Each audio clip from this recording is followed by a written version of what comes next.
تو ہم انسان کس طرح انصاف کر سکیں گے؟ اگر اس انصاف کی باریکی میں جائیں گے تو ہم وہ انصاف نہیں کر سکیں گے، اس لیے وہ ایک ہی پر جو ہے گزارا کر رہے ہیں۔ لیکن میرا جو یہ پوائنٹ لکھنے کا مقصد تھا، یہ مقصد یہ ہے کہ میں نے یہ کہا ہے کہ مرد ہر عورت کا حق دینے کے بعد 4 شادیوں کو یقینی بنائیں۔ دیکھیں، ہم نے آواز اٹھائی ہے اسلام میں عورت کے حقوق، تو ہم تو اس پر بات کریں گے نا۔ پہلا پوائنٹ اس کا دیکھیں نا کہ ہر عورت کو حق دینے کے بعد 4 شادیاں کریں۔ پہلی جو عورتیں ہیں وہ 2 ہیں، 3 ہیں یا 1 ہے، ان کا حق تو یہی بنتا ہے نا کہ ان کو گھر، ضروریات زندگی کا سامان اور انہیں نان و نفقہ جو ہے وہ مرد مہیا کرے۔ اگر وہ یہ سب کچھ مہیا کر رہا ہے تو پھر اگر اسے استطاعت ہے تو پھر وہ شادی کر لے، اور اگر وہ یہ سب کچھ نہیں کر رہا تو پھر ظاہر سی بات ہے اللہ تعالیٰ نے ایک کا مشورہ دیا ہے۔ اب ہمارے ملک پاکستان میں یہ قانون ابھی پاس ہوا ہے کہ مرد جو ہے وہ پہلی عورت کی اجازت کے بغیر اگر شادی کرتا ہے تو اسے کچھ سزا اور جرمانہ جو ہے وہ ادا کرنا ہوگا۔ تو حالانکہ یہ کوئی وہ چیز نہیں تھی جو دائرہ اسلام میں تھی، دائرہ اسلام میں اللہ تعالیٰ نے جب اجازت دی ہے تو پھر ایسے قانون پاس کرنے سے بہتر تھا نا کہ قانون یہ پاس ہوتا کہ اگر تم نے شادی کرنی ہے، آپ شادی کر رہے ہو تو آپ کریں، لیکن پہلی 1 عورت ہے یا 2 ہے، اس کا یہ حصہ جو ہے، یہ حق جو ہے، یہ اسلام نے رکھا ہے، اس کا گھر، اسے نان نفقہ اور اسے خرچہ، اور اگر بچے ہیں تو بچوں کا خرچہ، یہ سارا کچھ جو ہے اگر یہ عدالتیں دلوانے میں وہ قانون پاس کریں تو میرے خیال میں یہ بہتر ہے، اور یہ باقی جو گھریلو معاملات ہیں، جھگڑے ہیں، یہ ان سے بھی چھٹکارا مل جائے گا۔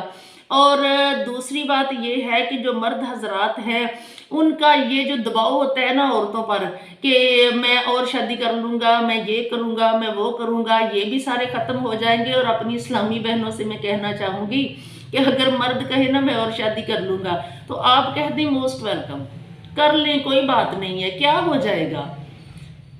ہمیں ہمارا حق چاہیے، آپ ہمیں ہمارا حق دے دیں تو ٹھیک ہے،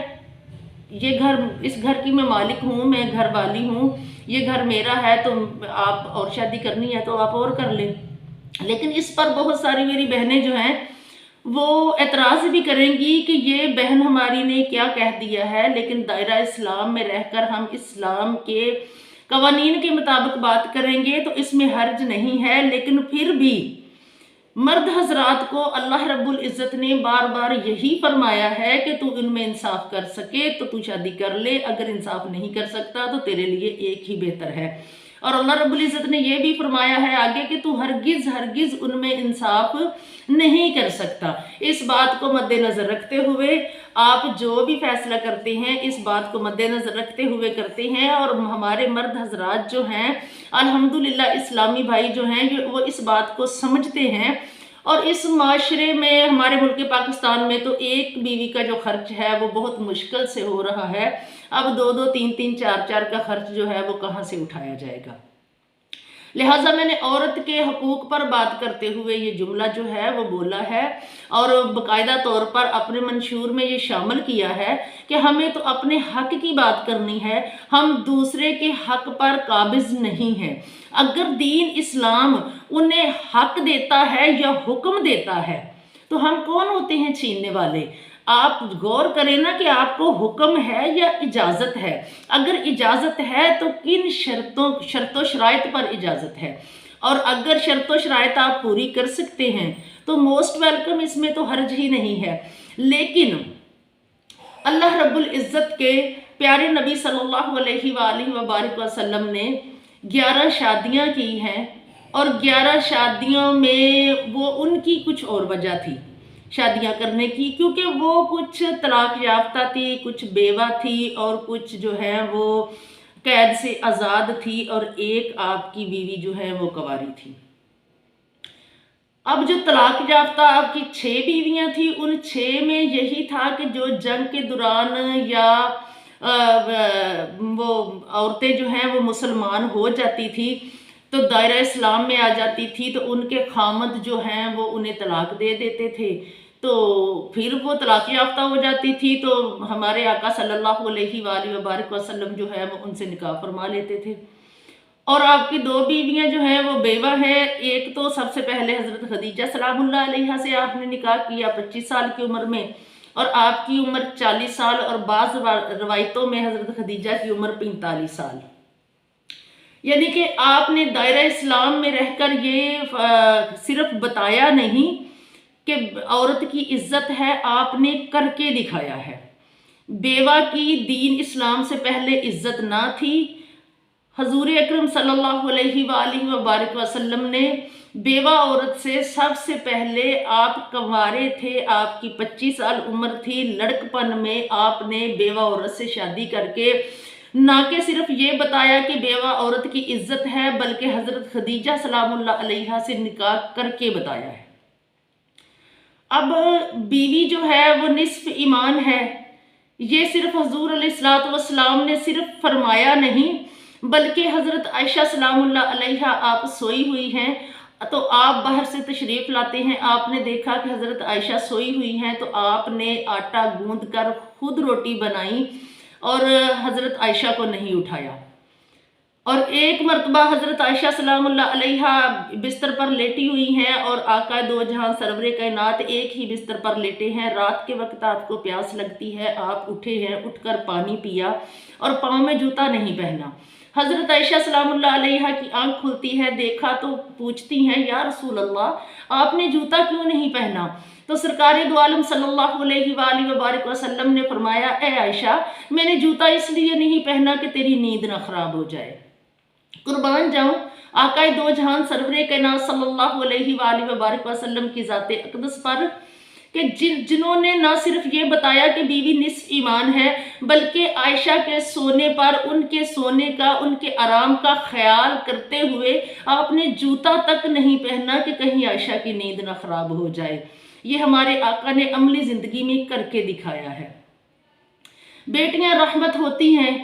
یہ ہمارے آقا دو جہان سرور کائنات صلی اللہ علیہ وآلہ وبارک وسلم نے صرف بتایا نہیں، حضرت فاطمہ الزہرا سلام اللہ علیہا کے آنے پر کھڑے ہو کر استقبال کر کے اپنی جگہ پر بٹھا کر عملی زندگی میں کر کے دکھایا ہے کہ جب رحمتیں گھر آتی ہیں تو ان کا اٹھ کر استقبال کیا جاتا ہے۔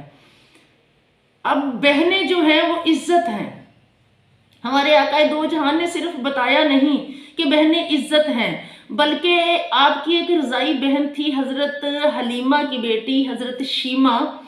جنگ کے دوران ان کی طرف سے لوگ جو تھے وہ مسلمانوں کے ہاتھوں قید ہو گئے، تو حضرت شیمہ کو پتہ چلا کہ مسلمانوں کی جو فوج ہے ان کے جو سردار ہیں وہ محمد صلی اللہ علیہ وآلہ وبارک وسلم ہیں، تو وہ آئی کہ میں جا کر ان سے کہتی ہوں کہ آپ ہمارے جو علاقے کے لوگ ہیں، ہمارے قبیلے کے لوگ ہیں، ان کو آپ چھوڑ دیں۔ جیسے ہی وہ چل کر آئی تو میرے آقا دو جہان سرور کائنات صلی اللہ علیہ وآلہ وبارک وسلم نے فرمایا، اے بہن تو نے آنے کی زحمت کیوں کی؟ پیغام بھیج دیا ہوتا میں قیدیوں کو چھوڑ دیتا۔ بہنیں عزت ہوتی ہیں، صرف آقا نے بتایا نہیں بلکہ شیمہ کے آنے پر کر کے دکھایا ہے۔ ماں کے پاؤں کے نیچے جنت ہے، ہمارے نبی صلی اللہ علیہ وآلہ وبارک وسلم نے صرف بتایا نہیں۔ ایک مرتبہ اماں حلیمہ آپ کی خدمت میں حاضر ہوئی تو آقا دو جہان سرور کائنات صلی اللہ علیہ وآلہ وبارک وسلم نے اپنی کملی اتار کر، اپنی چادر اتار کر، جس کے لیے اللہ رب العزت نے قرآن کریم میں فرمایا ہے یا ایھا المزمل یا ایھا المدثر، وہ کملی اتار کر آپ نے حضرت حلیمہ کے قدموں کے نیچے بچھا دی۔ صحابہ کرام نے پوچھا یا رسول اللہ یہ کون ہے؟ تو آقا دو عالم صلی اللہ علیہ وآلہ وبارک وسلم نے فرمایا یہ میری ماں ہے۔ پیاری اسلامی بہنوں اور پیارے اسلامی بھائیوں، آقا دو جہان سرور کائنات صلی اللہ علیہ وآلہ وبارک وسلم کو وہ پیدا کرنے والی نہیں، صرف پالنے والی ہے۔ جب پالنے والی ماں کی اتنی خدمت ہوتی ہے تو پیدا کرنے والی ماں کی کیا خدمت ہوگی۔ میرے آقا نے فرمایا اگر میں فرض نماز پڑھ رہا ہوتا، میری ماں ہوتی، وہ مجھے ایک مرتبہ آواز دیتی محمد صلی اللہ علیہ وآلہ وبارک وسلم، تو میں فرض نماز توڑ کر کہتا جی ماں۔ یعنی پیدا کرنے والی ماں کی اتنی عزت ہے۔ یہ میرے آقا دو جہان نے صرف یہ بتایا نہیں بلکہ اپنی عملی زندگی میں کر کے دکھایا ہے۔ تو آپ کی 11 بیویاں ہیں اور 11 کی 11 بیویوں کے ساتھ ایک ایک غلام بھی ہے۔ آقا دو جہان نے قرآن کریم جب نازل ہوا تو قرآن کریم میں اللہ رب العزت نے فرمایا لباس لکم وانتم لباس لہن، وہ تمہارا لباس ہیں تم ان کا لباس ہو، اے مردو عورتیں تمہارے بستر کا سکون ہے۔ تو ظاہری سی بات ہے جو بستر کا سکون ہے انہیں بستر کا سکون ہی بنائیں، انہیں بے سکونی مت دیں۔ اور یہ 4 شادیوں کے حوالے سے میں نے بات کی ہے، یہ مرد حضرات بہتر طریقے سے جانتے ہیں کہ اللہ رب العزت نے 4 کا حکم نہیں دیا، اجازت دی ہے، مشورہ 1 کا دیا ہے اور عدل انصاف کی بات کی ہے۔ تو ہم عدل انصاف کیسے کر سکیں گے؟ وہ احسن طریقے سے خود ہی جانتے ہیں۔ باقی جو عدل و انصاف کر سکتے ہیں وہ کر لیں، اس میں حرج تو نہیں ہوتا، لیکن اس پر میری پیاری اسلامی بہنیں جو ہیں وہ کافی حد تک جو ہے وہ غمزدہ بھی ہو جاتی ہیں۔ ان سے میں یہی کہنا چاہوں گی کہ اگر آپ پرسکون زندگی گزارنا چاہتی ہیں تو یہ دوسری شادی والا خوف جو ہے اسے دل سے نکال دیں۔ یہ صرف تمہارے خوف کے لیے بات کی جاتی ہے اور اس میں کوئی مسئلہ نہیں ہے، کیونکہ 2 یا 3 بیویاں یا ان 2-3 کے بچے جو ہیں ان کا خرچ افورڈ کرنا کوئی آسان بات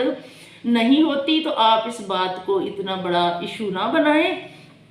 تو بہرحال اللہ رب العزت جو ہے وہ ہماری بہنوں کو اور بھائیوں کو یہ باتیں سمجھنے کی توفیق عطا فرمائے۔ آج کی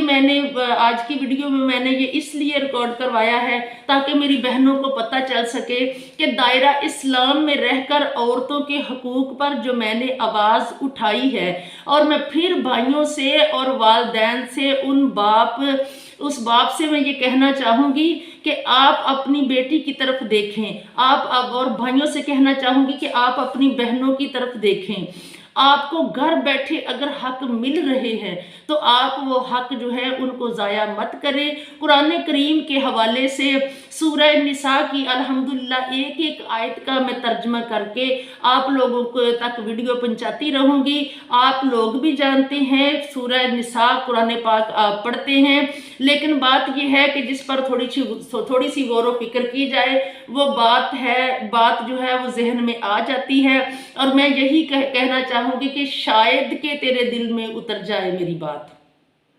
کہ میں کس پوائنٹ پر بات کر رہی ہوں، کیوں کر رہی ہوں، اور میں اپنے ہر اسلامی بھائی سے، اپنی ہر اسلامی بہن سے یہ بار بار ریکویسٹ کروں گی کہ آپ لوگ مجھے سپورٹ کریں۔ میں دائرہ اسلام میں عورتوں کے حقوق کے لیے میں نے آواز اٹھائی ہے